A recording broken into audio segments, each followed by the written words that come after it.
শিরোনাম: শেষ আলো। কলকাতার উপকণ্ঠে গোপালপুর নামে এক ছোট গ্রাম।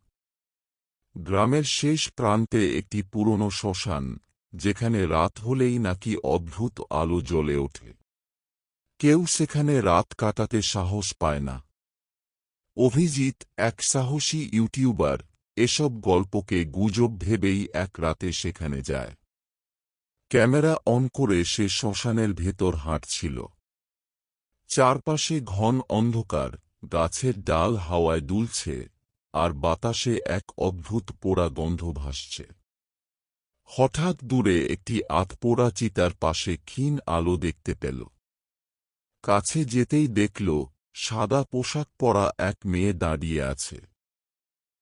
"তুমি এখানে কেন?" তার ঠান্ডা গলা। ভিডিও বানাতে কাঁপা গলায় বলল অভিজিৎ। মেয়েটা ধীরে হেসে উঠল। সেই হাসি শুনে তার শরীর ঠান্ডা হয়ে গেল।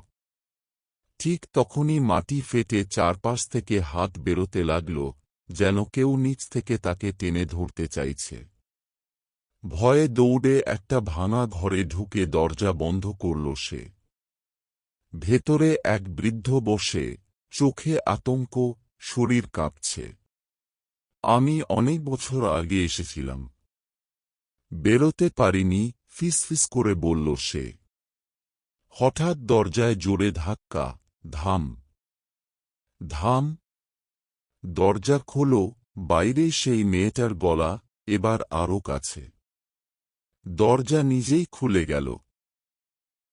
অভিজিৎ আর না ভেবে দৌড়াল, কিন্তু কিছুক্ষণ পর দেখল সে আবার সেই একই চিতার সামনে ফিরে এসেছে। চারপাশে কুয়াশা ঘন হয়ে উঠছে। মেয়েটা সামনে এসে দাঁড়াল। "এখান থেকে কেউ যায় না।" অভিজিৎ চিৎকার করল, কিন্তু তার গলা যেন কোথাও আটকে গেল। ধীরে ধীরে চারপাশ অন্ধকার হয়ে গেল, আর সেই মেয়েটার মুখটা কাছে আসতে লাগল। পরদিন সকালে গ্রামবাসীরা শ্মশানে একটি ক্যামেরা পেল।